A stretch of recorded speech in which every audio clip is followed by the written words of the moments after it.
Good evening or good morning, wherever you are in the world. I'm Regina Yao, and I'm moderating the third YouTube session of the 10th International Women's Day edition of our Read for Pixels campaign. And before we continue, happy International Women's Day, everybody. Thank you for joining us today.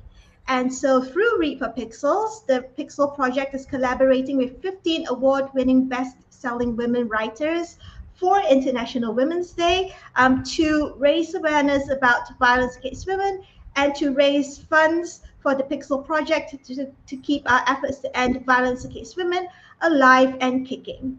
And we'll be telling you more about the Read for Pixels fundraiser, which has lots and lots of exclusive author goodies a little later in the session. And you can find out more about the Pixel Project by visiting www.thepixelproject.net. And we have a very special guest today. Our guest today for the live Read for Pixels discussion and Q&A session is the fabulous YA fantasy author Libba Bray. Welcome, Libba. Thank you so much, Regina. I'm so happy to be here.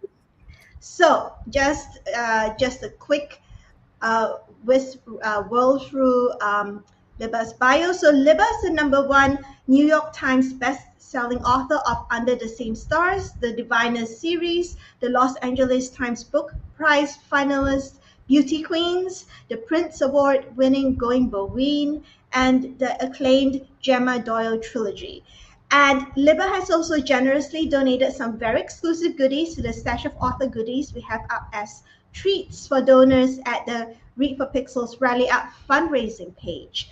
And you can check out Libba's Under the Same Stars bundle, which is a specially curated bundle that includes one Under the Same Stars hardcover first edition, and Libba will sign and personalize it for you, and one Under the Same Stars notebook. And if you just want the book, there is also just a signed and personalized first edition hardcover of Libba's book. And Libba is happy to send it to you anywhere you are in the US. So this is for US donors only. So to date, we have raised $1,045 towards our very modest $5,000 goal. So please give generously before the fundraiser ends in April. And all funds go towards our work to help end violence against women. So just to let everyone know, we are 100% run by volunteers. So all your donations will just go towards the expenses of our campaigns, our initiatives, and our programs. So I'm just telling everybody now so you know where your donation is going to go. And if you're watching this session on YouTube right now, you will also be able to ask Libba questions live. So just make sure you're logged into your YouTube account, so that you can type your questions into the chat box to the right of the YouTube screen, and Xiao Chen, who's today's producer and chat box moderator, will relay them to me to read out to Libba to answer. And we'll put your question on the screen as well, so that everybody can see what you're asking. So now I'm going to hand things over to Libba, because Libba's going to read from one of her books. I think it's Beauty Queens. Yes. So over to you, Libba. Thank you, Regina. Yes, I'm going to read from Beauty Queens. This came out in 2011, and it is basically, it's what happens. The question is, what happens if a plane load of beauty queens, beauty pageant contestants, if they land on a deserted island, their plane crashes and they land on a deserted island, what would happen? And spoiler alert, unlike Lord of the Flies, things go pretty well. Okay, so I am going to read to you from the very beginning. A word from your sponsor. This book begins with a plane crash. We do not want you to worry about this. According to the U.S. Department of Unnecessary Statistics, your chances of dying in a plane crash are 1 in 500,000, whereas your chances of losing your bathing suit bottoms to a strong tide are 2 to 1. So All in all, it's safer to fly than to go to the beach.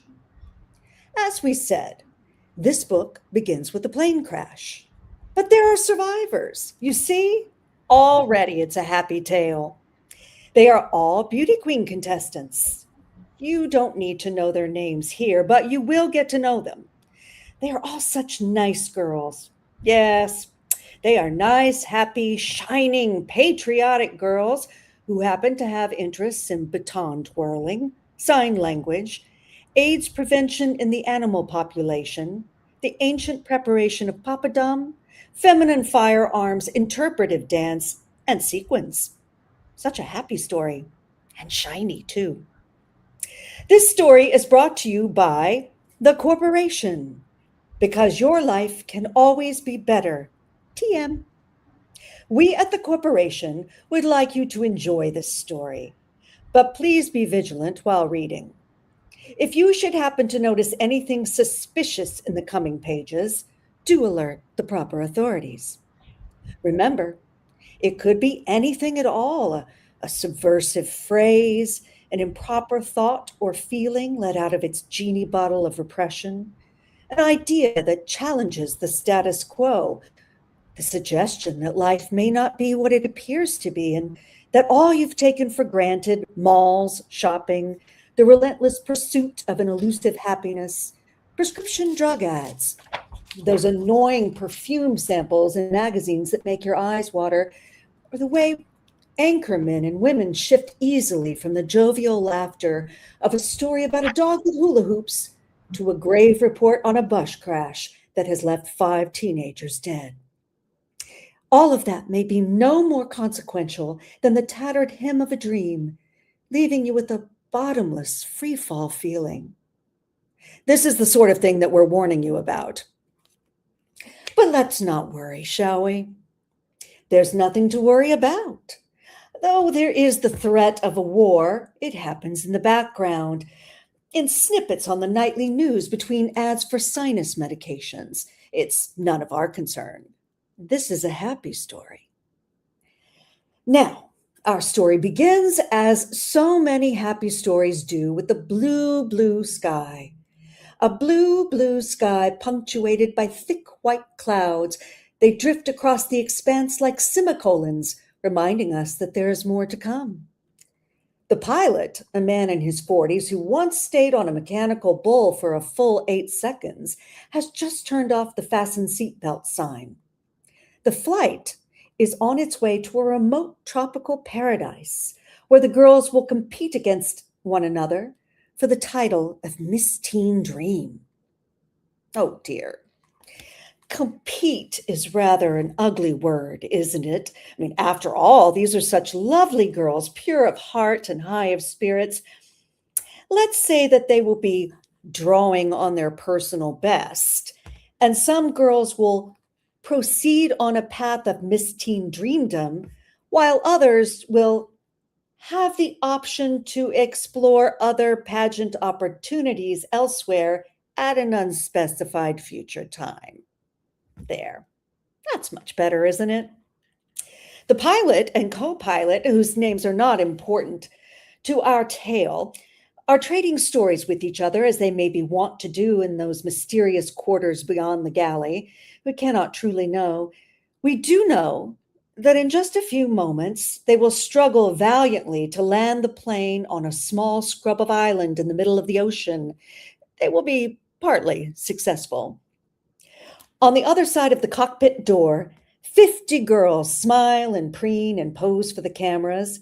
One girl confesses this is her first plane ride as she stares out the window, her mouth open in awe, her mind completely unbothered by thoughts of who will live and who will have her living options curtailed. Footnote 1, ding. You look worried. Really, you should relax. Reading is a pleasurable activity, and worrying is bad for your heart. In the cabin, the pilot notes the red light and abandons his story. Flames erupt from the right engine. The turbine breaks into useless slivers. Vibrations shake the plane, causing it to pitch and wobble. The view from the right is now marred by a billowing plume of black smoke. And so our tale begins, with a sudden fall from blue skies, with screams and prayers, and a camera crew bravely recording every bit of the turbulence and drama. What a lucky break for their show. How the producers will crow. Ratings will skyrocket. Suddenly, terse flight attendants rush through the aisles, barking orders, securing latches on the agitating overhead bins. One girl leads the others in a song about Jesus being her co-pilot, which makes them feel better, as if, even as they assume crash landing positions with their arms over their heads, a bearded man in white robes and sandals is strapping on a headset and grabbing the controls. The right engine quits entirely, and there's a brief period of absolute silence. In the pressurized air of the cabin, a hopeful, euphoric feeling swells behind the lacy underwires guarding the chests of these girls. The thought that perhaps there was nothing to be frightened about after all, that they've escaped a grisly fate and are now being given a second chance. Through the left side windows, they can see the strange, verdant land taking shape, growing bigger as they descend. It's beautiful. They will land safely, no matter the sudden near vertical descent. They're sure of it. After all, these are can-do girls from a nation built upon dreams.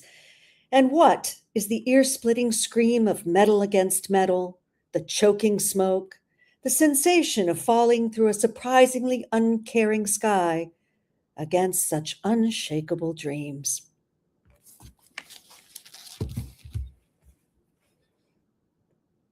Boy, that hits different in 2026. Thank you for that awesome reading, Libba. Thank you. And it does hit different in 2026 after everything everyone's been through in the last, but we had the pandemic and then we had all sorts of things happening since. Yeah, that definitely hits different in 2026.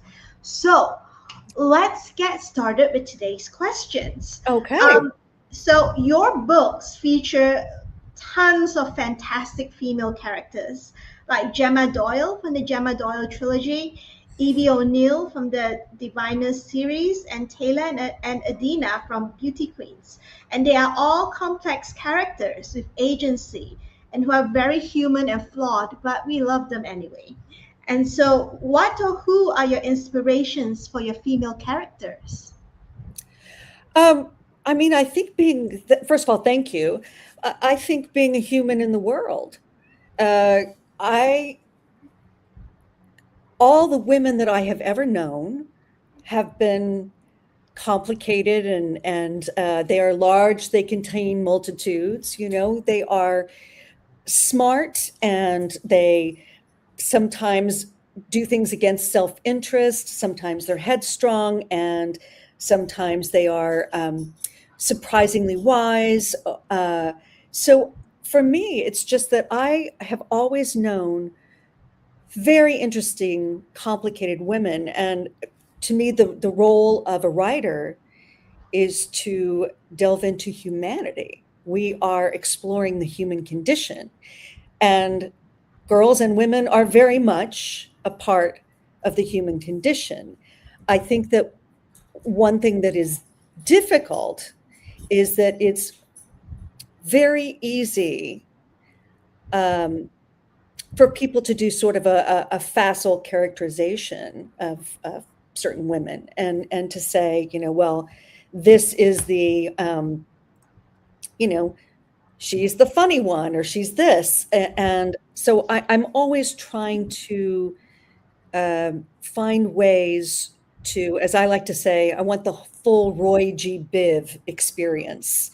I want all of these characters to have as much depth, to have their wounds, to have their desires, and and their edgy, gritty bits. I don't want to sand anybody down. Yeah.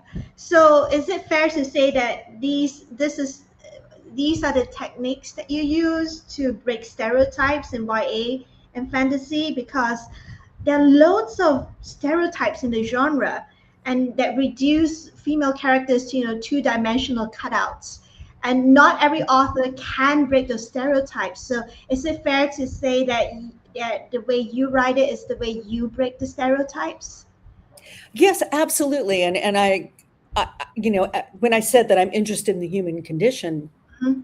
that is absolutely true. And I always say that when I am working on a book, if I don't think what plot point is next, I think how would this character react in this situation? What does this character really want?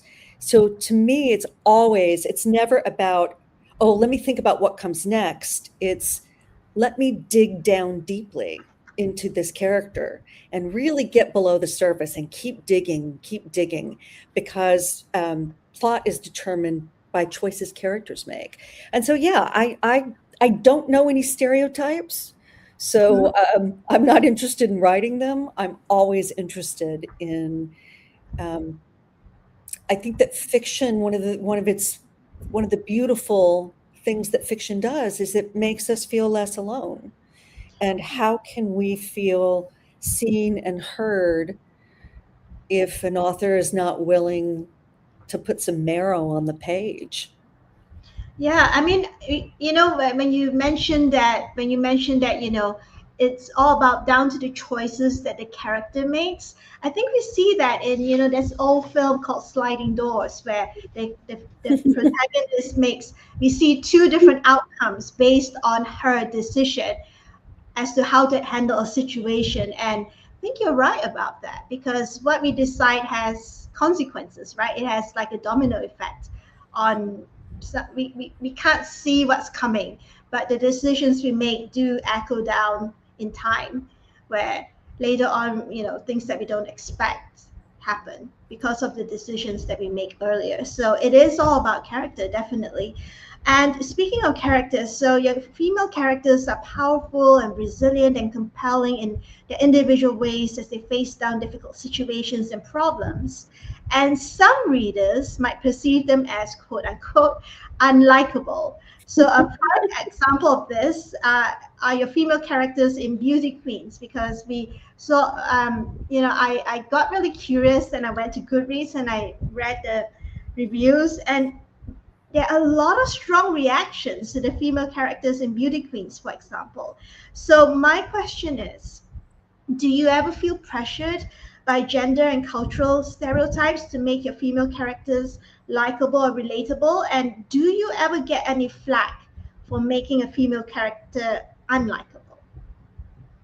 That's such a great question, Regina, because unlikable, of course, is primarily a pejorative used only for women. It's not, a man could be bold, a woman is haughty. You think about all the things that were levied against both Kamala Harris and Hillary Clinton when they were running. It's like you can't win. And I'm not interested in a character being likable. I'm interested in a character being true. And I think that by virtue of being true, they are often then they are relatable. Um, and it's okay with me if somebody doesn't like a character. That's perfectly fine. I think that I steadfastly say that once I have finished writing something and it's in the hands of a reader, it belongs to the reader. And I'm not involved with that process. That belongs to them, and I want them to have whatever feelings and thoughts that they have about that. But that I think it's very hard for. I think it's that female anger really that gets people scared, and then they hear the unlikable, or if I think also women who are in charge of who have sexual agency, the words that get thrown at them for that. Mm-hmm. Um,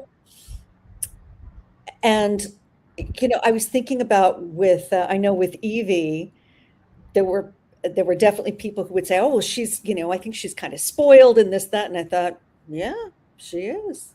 But also that's where growth happens. And I think that that is, of course, I always say that there are four miracles I believe in: the ability to change, the ability to grow, the ability to love, and dogs. And dogs. And dogs.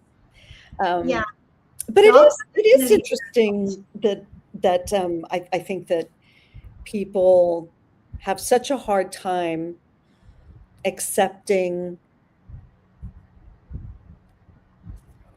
girls, accepting women as these very, very, like the TARDIS on the inside. They're bigger on the inside. Like, of course, I think that, and also I think that that anytime we are trying to fit somebody into a narrow little space and say, well, this is what you're allowed, that's limiting for everyone. And that's what has happened to women and girls over the centuries, right? Society tries to squeeze us into the shapes and the tiny bits of room that they want us to be in. And so it's great to see unlikable, I'm doing this in air quotes, unlikable female characters because, like you said, we're human. We're not just one, we're not just what society and culture wants to prescribe for us. And all the trouble begins, I think, in some ways with society and culture putting us into these boxes and then expecting us to stay in these boxes and not respecting or recognizing our humanity as half of the human race, basically. So we going on from that, your stories definitely passed the Bechdel test. So everyone, if you're not sure what a Bechdel test is, it's basically two female characters talking to each other about something other than a man. And that should women do that all the time in real life. They're talking about things other than men. And people and it's really weird that in fiction, whether it's in the book or TV series or movies, that it's it's so uncommon up to a point it was so uncommon that someone had to coin the term the Bechdel test to say, yes, this book or this film or this TV series passes the Bechdel test. Well, your stories definitely pass the Bechdel test because your female characters have a lot more to worry about than men. So the question is, why do you think some YA authors or authors in general still have trouble writing stories that pass the Bechdel test, despite the fact that YA is a female dominated category and there are many more things that girls talk about other than boys? Well, I think sometimes that might be a market idea because romance is very popular. And I don't think there's anything wrong with romance. That's lovely. I'm happy to see all kinds of romance. But I'm interested in romance as an aspect of a story. And I also want to see that there are other relationships because, yeah, that's, it's very interesting. I was thinking a moment ago too about when you were talking about putting women in boxes, so to speak. Don't put women in boxes. No, it's very uncomfortable. And I was thinking about beauty queens, and I remember one time I was at a conference, and and it was actually an educator who came up to me and said, "Oh, I'm going to give this book to my girls, in the classroom." And I said, "Why not the boys?" And she said, "Well, it's really kind of a girls' book. I don't know if they'll be interested." And I thought, this is part of the problem. If we don't educate, if we don't allow boys to be interested in female protagonists and movies, books, art that features women living their lives, then they don't get the idea that we are real human beings. And that is something that I think really strongly encourage both parents, educators, to encourage, because I think that when men or boys are allowed to just discount women, like, oh, that's a chick flick, or oh, that's a chick book, then they don't get that kind of insight into us. And we always read male authors and male protagonists. I mean, we've been drowning in it for eons. So that is really important. And I know I'm getting away from your question. I'll get back to it because we're talking about romance. But I think also there is, I think, sometimes this idea that boys don't have to read about girls. And I do think that romance is very important when you're a teenager. I mean, it is something you think about because it's kind of closely aligned to forming a self. And that's one of the ways that we form a self. But I think that it exists, it has to coexist with the whole life that's going on. I mean, I think about the way I was as a teenager. I was feral. I mean, my friends and I, we were like, yeah, we thought about boys, but we also thought about like how many tater tots can we shove into our cheeks till we and then spit them out, because we were trying to be like John Belushi in Animal House and pretend we were a zit. I mean, it was always class, dignity, always dignity. We might not have been the smartest, but I mean, like, we were having a good time just being us. And I remember, actually, this was, I remember having, that a guy once said to us, "Guy, you guys talk just like guys." And I thought, well, yeah.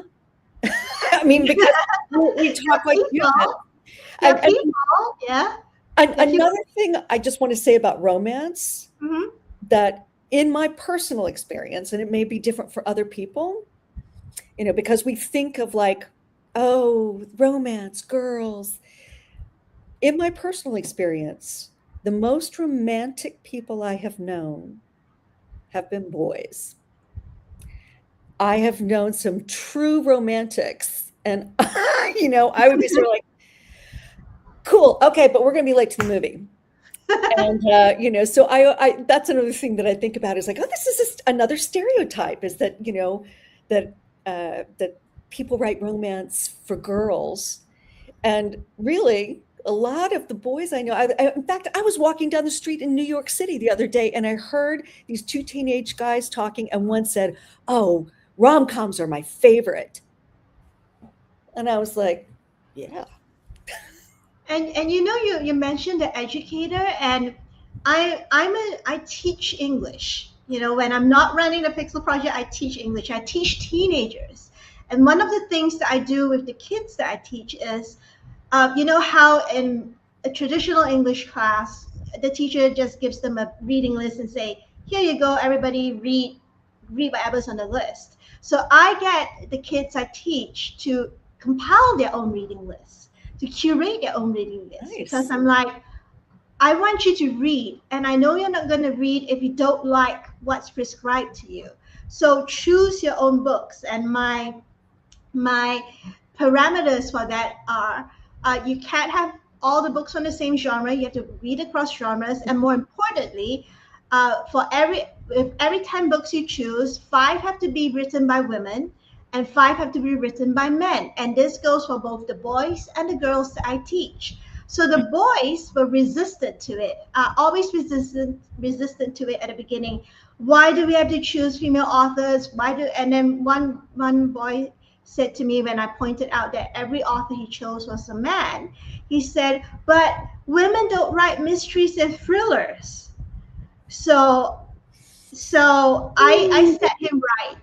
Agatha Christie would like a word, but Yeah. she's dead. And here's the thing: once I got them used to doing this, because after they finish the 10 books, they have to do a new reading list. The boys actually like the books written by women better. Did they say why?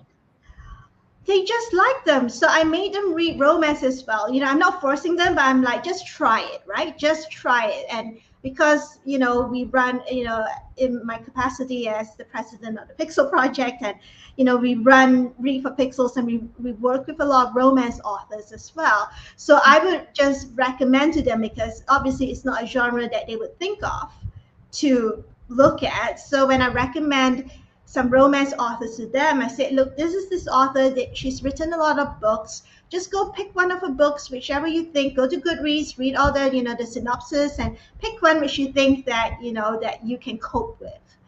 I actually use the word "you can cope with" because they're already looking at me like I've grown 3 heads or something, right? And then after they read the books, they're like, oh, this is actually pretty good. So they go on to read more romance books because they're curious, right? And I think the kids are all right, but but it's true. You have to make sure that they read widely, because reading fiction helps them develop empathy, right? So that's just my 2 cents about being an educator and going towards and sort of teaching the kids to respect women and girls as human beings. Now we are halfway through the session, and there are some questions from the audience, so I'm just gonna put some of them up. Is it okay if I add one addendum to what you just said? And thank you for doing that work, which is we talk about internalized misogyny. So I worked at a publishing house where I wrote jacket copy, and I wrote for a lot of romance writers. And the woman who was the queen editor, Kate Duffy, she was awesome. And I kind of poo-pooed romance when I came in there, and she educated me, and she said, do you know why people poo-poo romance? She said, because it is largely written by women, for women, about women's desires and women's feelings. And so it's denigrated. And she said, meanwhile, it makes up 65% of all publishing sales. It's the reason that we can publish other things. And I went, because I realized that I was being a little that was some internalized misogyny. And I actually fell in love with the romance community. I loved writing copy for them. And I got schooled. Yeah, it is, and I read romance as well. And I'm unapologetic about that. And though I am selective about the romance that I read personally, because I like to read romances where there are healthy relationship dynamics. So I actually recommend, the authors that I recommend to the boys that I teach, they have, all their books have really, really great relationship dynamics. There's nothing toxic about it. It shows the boys how to treat women well. So it's a win-win, really. Okay, so let's go to the audience questions, and they are kind of long. So some of them are in 2 parts because YouTube doesn't. Yeah, some of them are in 2 parts because YouTube doesn't allow people to write more than a certain character limit. So let's put them on screen. So Misty 306, she's one of our, hi Misty, she's one of our longtime supporters, and she's also a librarian. So her question is, I've been reading your books since college. Yes, it's been a long time. Now I'm a teen librarian, and I can see the same excitement for your books with today's teens. And basically the question is, do you believe it's because teens will always relate to your characters? First of all, I love that. I love that you had been reading me for a long time, and that you're a teen librarian. Yay. I certainly hope that that's the answer, because I have a rule where I say, of course you lie in fiction, but never bullshit somebody. And the difference is that, of course, is I'm not trying to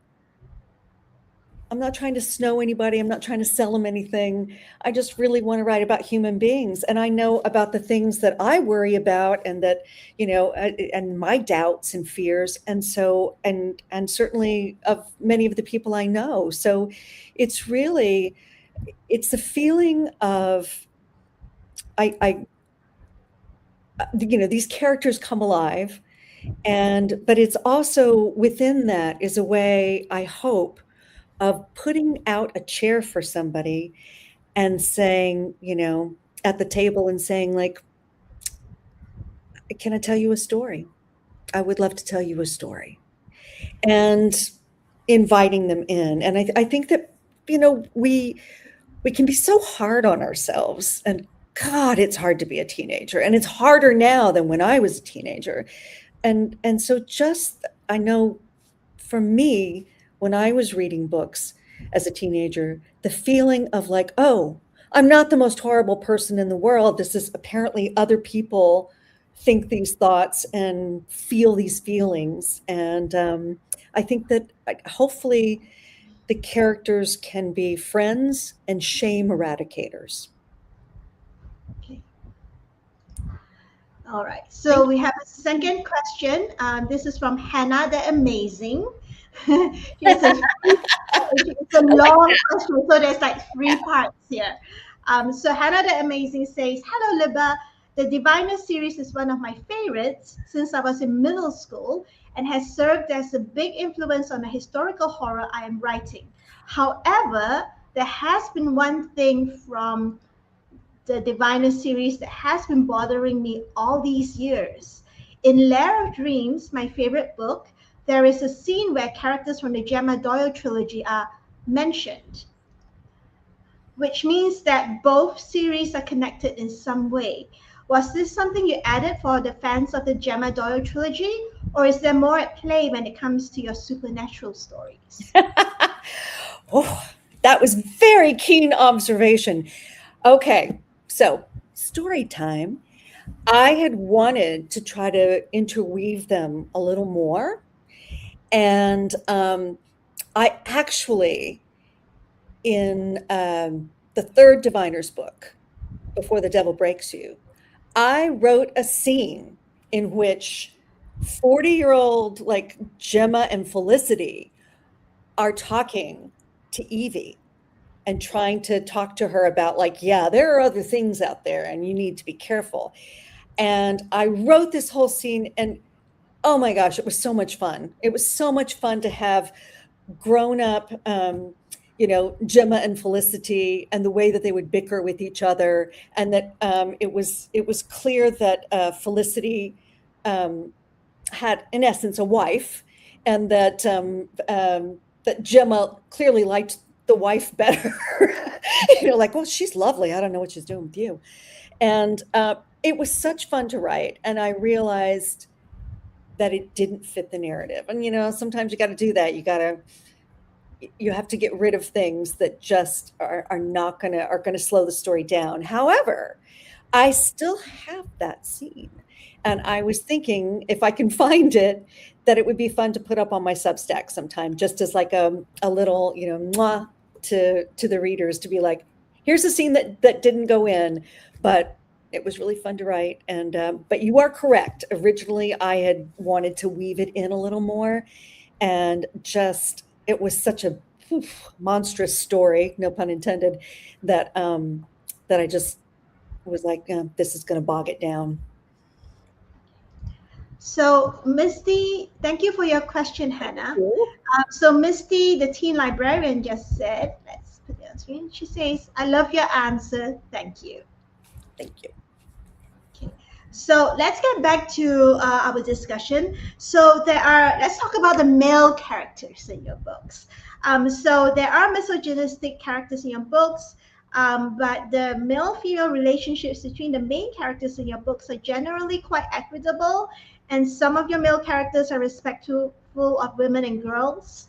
And do you think, so this is the question, do you think reframing how stories describe men and boys away from hostile and toxic stereotypes and towards complexity and even vulnerability can be one of the ways that YA literature, YA authors can break away from toxic tropes that promote toxic masculinity and the dehumanization of women? Oh, well, the short answer is that's a great question. And the short answer is yes. Again, we're talking about human beings. And I don't think that, I've certainly also known boys who have struggled with the, like, you know, He-Man, man a few words kind of tropes too. I think, that's limiting as well. And also it makes for a boring story. Um, I I have a son, um, and certainly I spent a lot of time with, his friends were over all the time. And also one of the things that I think that we don't talk about enough are male-female friendships, because I had a posse of guy friends when I was in high school and in college, and they were my friends, and I loved being around them, and they were funny and sensitive, and we would talk about music. And I remember with one good friend, we decided all of a sudden we were going to go to Fort Worth to the Kimball Art Museum and see this photography exhibit. And how much fun was that? So I just think that, again, we're looking for interesting, often eccentric people, and I wouldn't want. I think that if we deny girls and female characters the experience of being angry, we often say to boys, "That's the only emotion you're allowed." And that's limiting too. And I think that is also a form of misogyny, because if you say to a guy, I mean, like, um, you know, what are you crying? Are you a girl? Or, or worse, it's always linked to uh, whatever behavior or emotion you're feeling. Oh, that's tied to the feminine, and that we can't have that. And so I think, then we all suffer. Yes, because then that misogyny is baked in, and it tells boys no one's interested in your feelings, which is terrible. And then it also teaches them that women are this species that, you know, that are sort of that they're learning that denigration in all of these in all of these ways.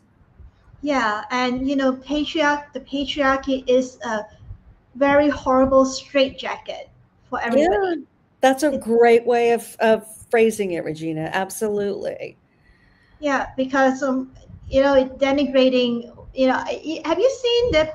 I think a while back someone did a campaign, a series of pictures, because you were talking about they were talking about the phrase hit like a girl. Oh, you hit like a girl.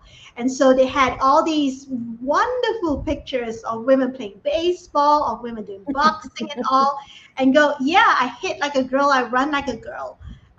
And these are all women who are at the top of their field.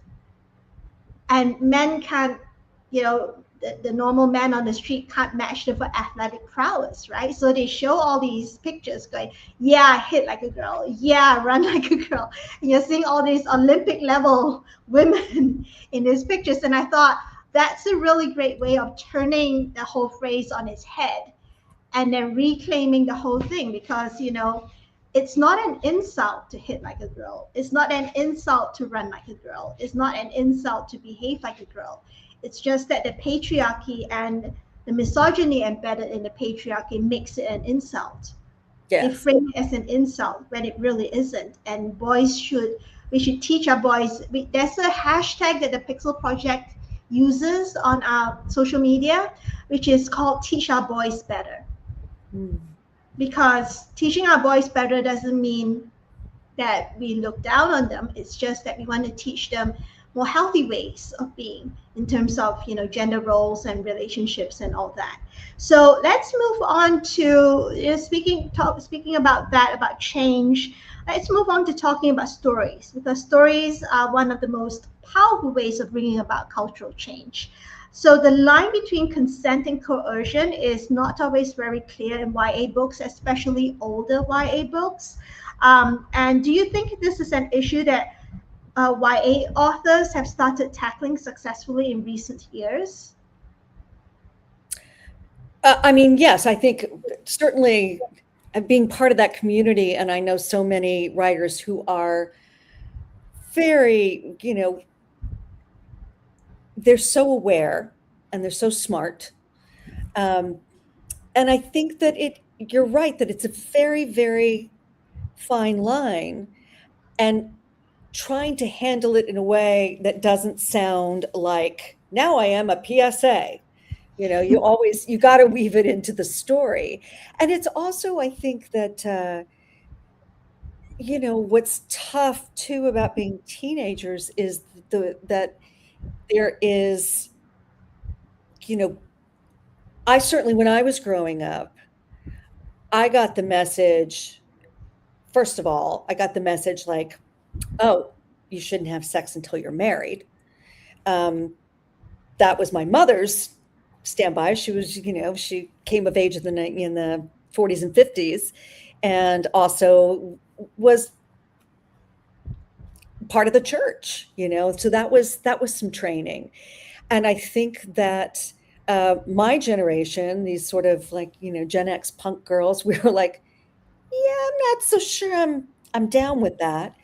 But I think also the message boys get is, oh, you're supposed to initiate everything.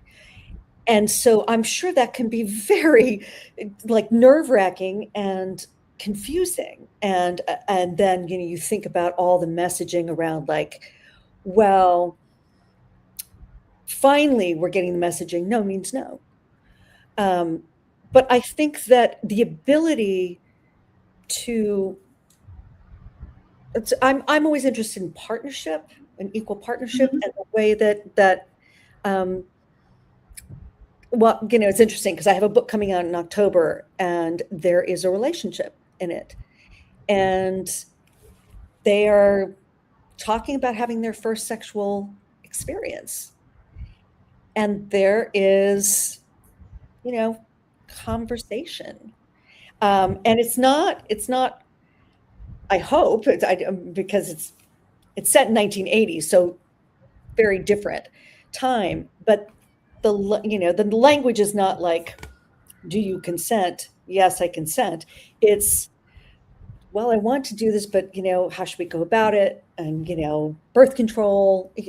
There's a conversation. These are two kids who really care about each other and want to figure it out. And yes, they are also full of hormones, but yeah, I think I think that one has to acknowledge all of the feelings, and not shy away from that.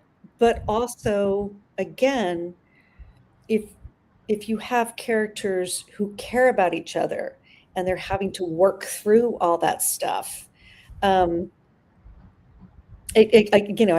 feel like I'm a broken record that I keep coming back to. It's character, it's character, it's character. But again, it's because they're human beings. I do sometimes also, there have been times in a book where I have shown what coercion looks like, because we also have to name that. Mm-hmm. And, I know in Beauty Queens, there is some guys end up on the island, and Adina ends up, she ends up sleeping with one of the guys, and discovers that he's got a camera. He's not on the level. And I wanted to make sure that he was as attractive as possible, like that, so that people could see that. And that then he comes up with like, he rationalizes it. And I think that to himself, he's rationalizing it. And it would have been, I could understand that, like, perhaps 30 years ago, the girl would have been like, well, I forgive you. And I thought, no way in hell And she's like, yeah, cool story, bro. No. And so, it's like, no, you've shattered the trust, and that's that. So I think that it's also okay to you kind of want to show everything, and so that you're coming in with a question like, wow, how would you feel in this situation? What would you do? But I also remember friends um, who were coerced, and didn't necessarily want to do something and ended up doing it anyway. Um, and I certainly remember seeing that firsthand. Yeah, it's that's why YA books I think are so important because of the demographic that it reaches. So when you show something in the book, like what you were talking about with Adina, it actually helps teenagers, I think, and young people recognize when they're in a similar situation, because a lot of times girls don't recognize when they're in that sort of situation. And then, and then things happen, and people get hurt, women and girls get hurt. So yeah, you're right. We have to show everything, everything from the conversations that take place in a healthy relationship, all the way to scenes of coercion and violence. And like you said, you can't show it like a PSA. You gotta not make it preachy, because people absorb things better when it's not preachy. So we got to move on to the next question. But there are a couple of readers, viewers who have a reaction to a response to you saying that you might put the cut scene on your Substack. So Hannah the Amazing said, "Thank you for answering my question. I would love to read a cut scene." All And right, Hannah, for you, because you're yeah, amazing. and Reader Meg says, "Yes, please." I will hunt it down somewhere in my hard drive. Okay, so now you mentioned your son just now. So we wanted to ask you, as a parent yourself, what do you think parents can do to help prevent violence against women and girls in future generations, and to get boys involved in helping to do so? Um, First of all, I think that obviously we model for people, and I think that having it's having a sense of self, demonstrating that you have, I'm sorry, a book that I hate is The Giving Tree. And so I always say, like, I am not the effing giving tree. And I think that, showing that you have interests other than being a parent, that of course parenting is important, but also showing that you're interested in them and what they are interested in. So for instance, my son was very into, he was a graphic novel reader, and he was also very into manga and anime. And so I'd be like, cool, tell me about this thing that you're reading. All right, sure, I'll read it. Let's read it. And but I also remember, like, I was like, yes, show me some anime, that I haven't seen. And he watched a lot of series. And so I remember there was one show that we were watching, and I watched shows with him. Whatever he was watching, I'd be like, sure, I'm going to watch that with you. And then we can talk about it. And there was a show, and I paused it, and I was like, hold up. And I said, I just want to point something out. I said, have you noticed that in this series there's a girl who's this sort of like innocent, like very, like she's like a baby sheep, which I guess would be called a lamb, wouldn't it? Yeah. Hi, I'm a writer. And that's it for animal identification. And then I said, and then there's another girl, and she's very sexy. And I said, it's like they only get to be one or the other. What do you think about that? And so we talked about, with the Madonna horror complex. And I said, I just want to point that out because it's not cool, and I said they could do better. And so, I said, still want to watch the story and everything, but I said, it's something to be aware of, the way that I said, and I would point out sometimes just like, hey, what did you think about that? Well, what do you think about that? And often he would answer it himself. So I think that being able to have those conversations and ask questions, but also letting them know that you are interested in them as people and in the things that they are interested in, and never, I would never be like, I would never do this because graphic novels are awesome. But, I know I've certainly seen some parents who are like, well, that's not real reading. And it's like, yes, it is. And so always letting him know that his feelings, and that's another thing, is to validate the feelings. Like to have, if he was upset about something and he was crying, to, hold him and say, that really stinks. I'm sorry. It really, I know you're hurting. So that's another thing I think is never telling him to toughen up.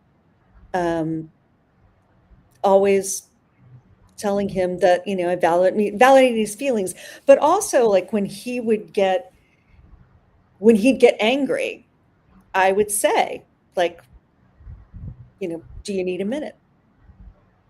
And sometimes I would say, I need a minute.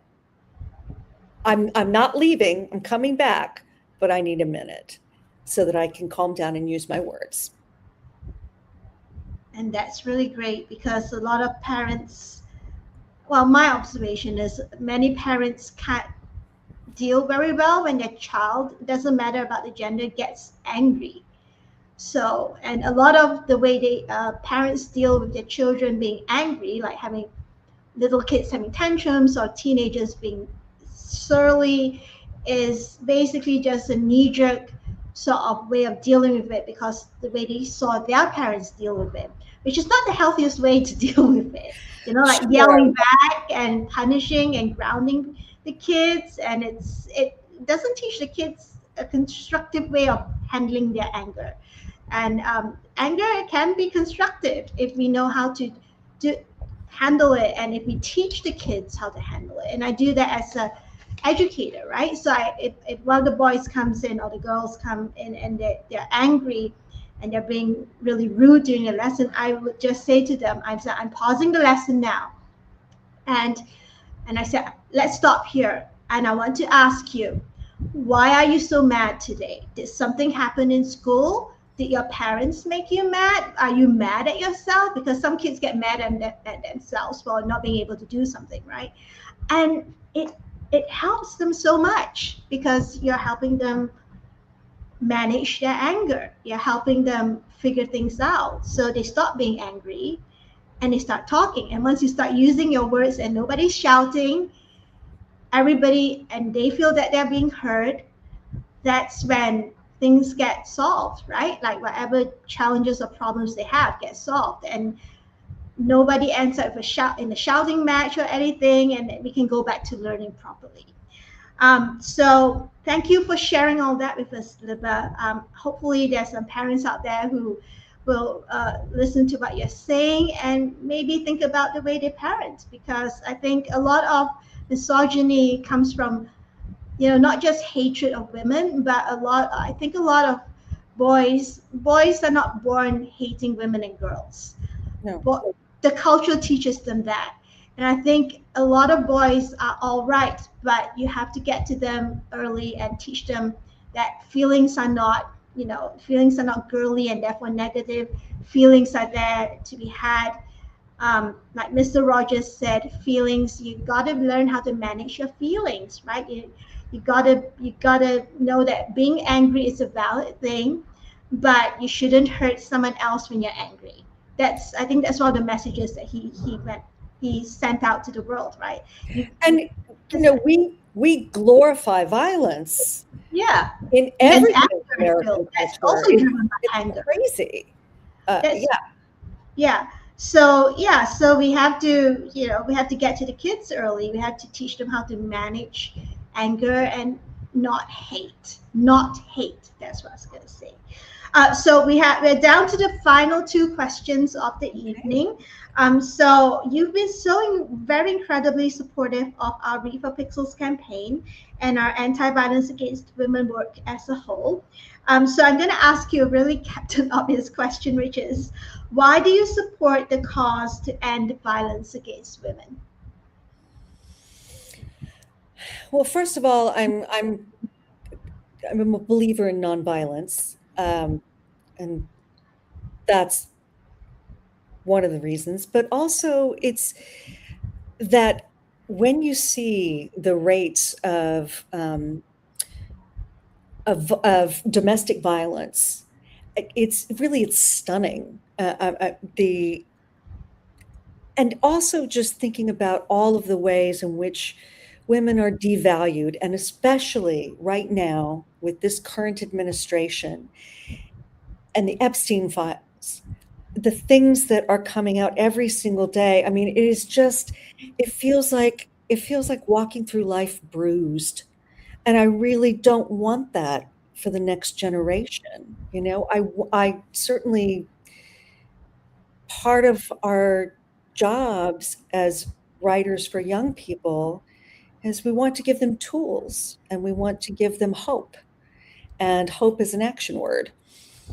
And so it's really hoping that we can make things better for the next generation.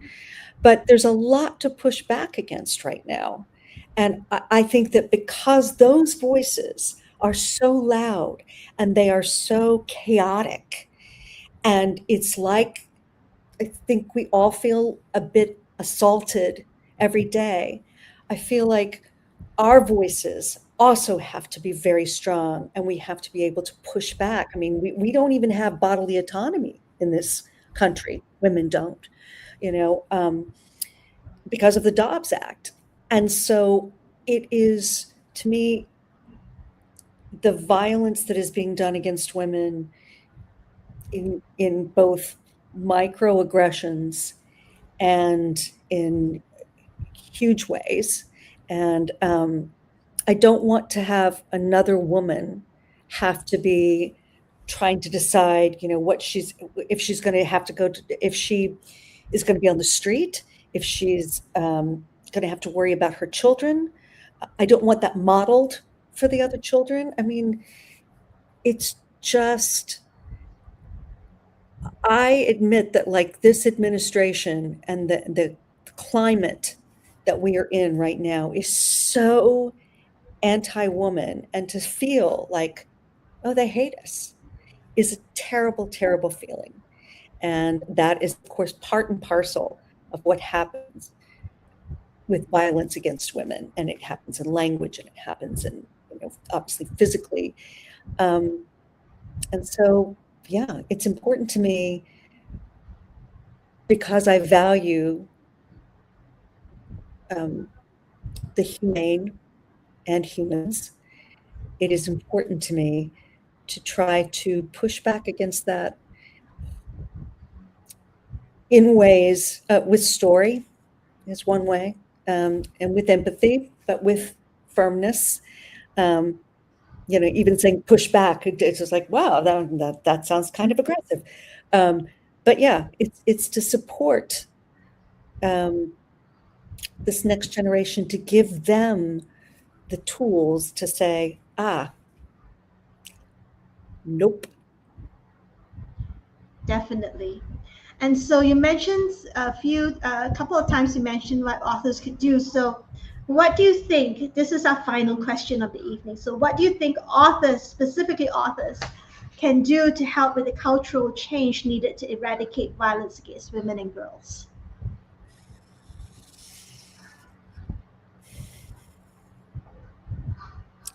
Part of me wants to say, like, part of me is like, wow, it's on us. I think, again, a commitment to telling the truth, to writing honest, truthful characters. I think for those of us who are writing about girls and women, and to I'm sorry, you can tell that it's late at night for me. I was saying earlier, I'm a morning person, so I'm like, ugh. I think it is just being very dedicated to making sure that when a girl comes and picks up a book, she can see herself on that page, and um, she can feel that there is a future open to her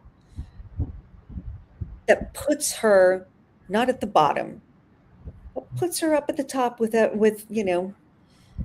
guys that she can feel that she is seen and heard. And also, by the way, I do want to say that while we're talking about a binary, it's not binary, because Mm, there's certainly plenty of non-binary people in the world, and I do want to acknowledge that.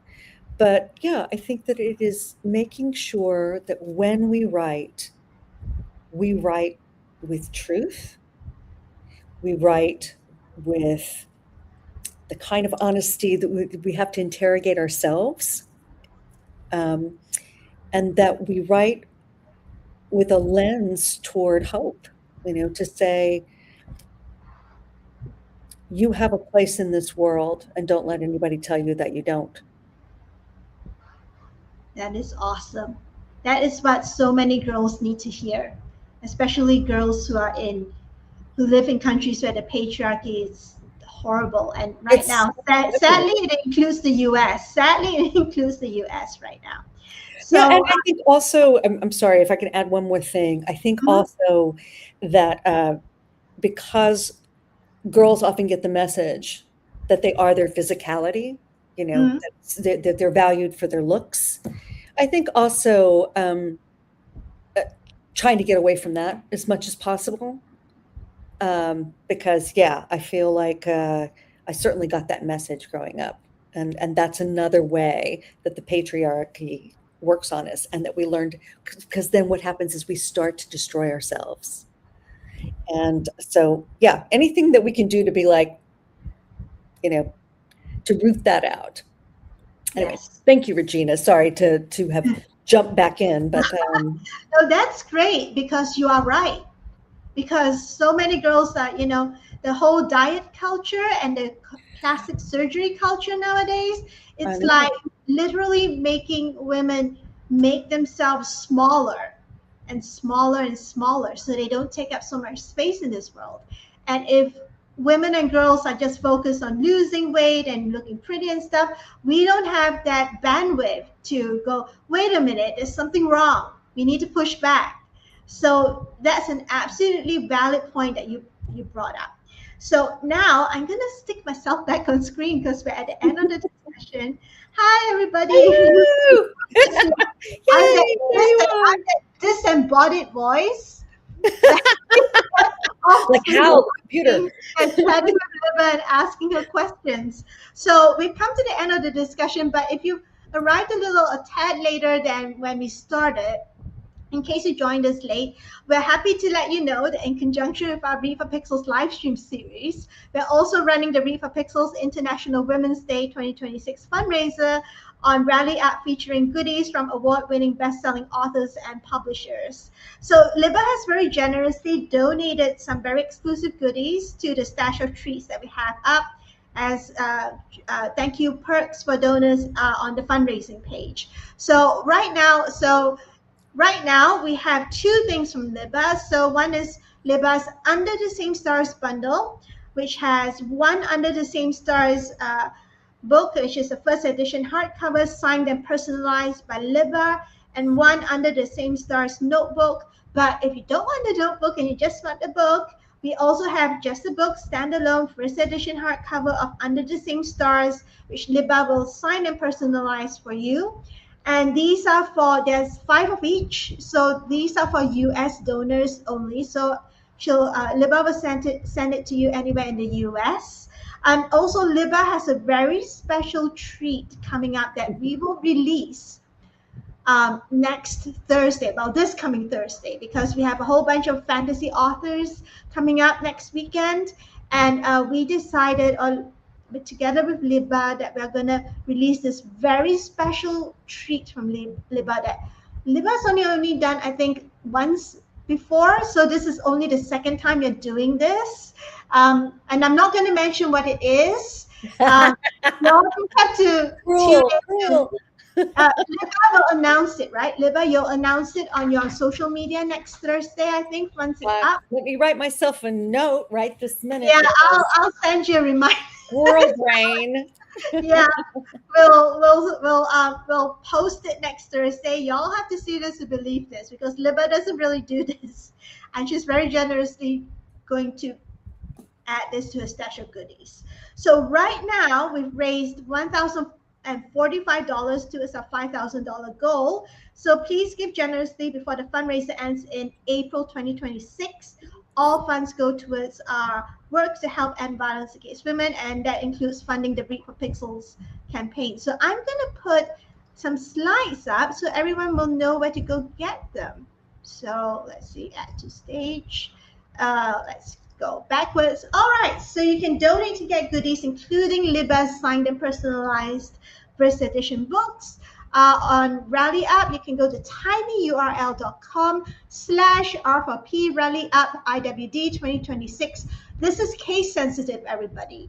So Xiaoqing has put up the link in the chat box. You can click there to go straight from there.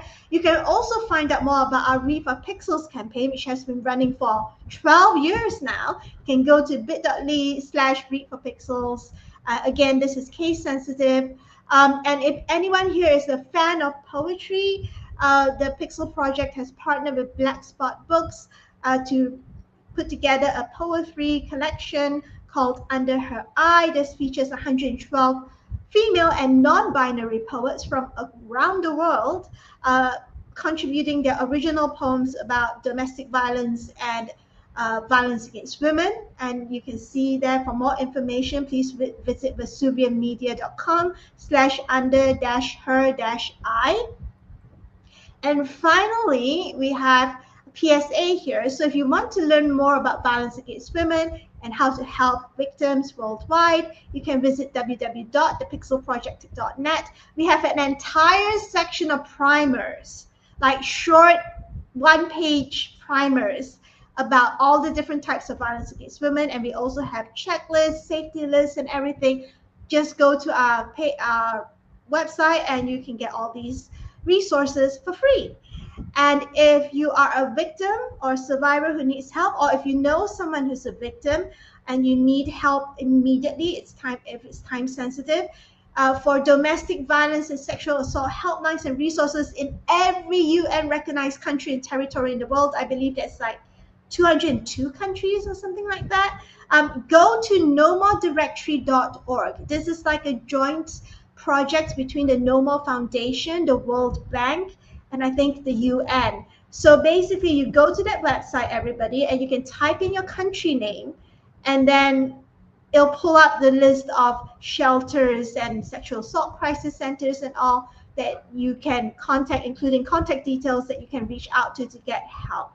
Now, I'm gonna take this off. So before we go, Libba has an announcement, because I think you were mentioning a book just now that's coming out in October, right? Yes, I have a new book coming out, a new YA coming out in October. It's called Radio Free Texas, and it is set in a small Texas town in 1980. And it's a group of kids who end up taking over a radio station, kind of like pirate radio, and the things that they learn along the way. That is so cool. That kind of reminds me a bit of, I think, Stranger Things in the last season. So they were transmitting, they were saying code words. I thought that was so fun, right? They were saying code words. I didn't watch the final season, I admit. I still haven't. Sorry, spoilers, but I was just going to say, it just reminds me of that. Yeah, get to it. Okay, so everyone, thank you for joining us tonight. This session is being recorded straight on YouTube. I think it should be there, within an hour. YouTube just needs to process that. If you have any friends who are also fans of Libba's books, please do share the link, the YouTube link with them because it will be there. It will definitely be there for the replay. If not, Libba will probably share it on her social media networks as well for anyone who's missed this. So thank you for being with us today, Libba. Thank you for staying up a bit later than you normally Thank do. you. And thank you for the work that you do. It's important. Yeah. So everybody have a great International Women's Day. Well, it's at the tail end of International Women's Day now. It's Women's History Month, everybody. Yeah. So also go read up about all the great and interesting women who have been always been there throughout history. Loads of resources are coming out this month from all different organizations. So go check it out. So everybody, thank you for coming, attending today's session, and have a good evening or good day wherever you are in the world. Bye.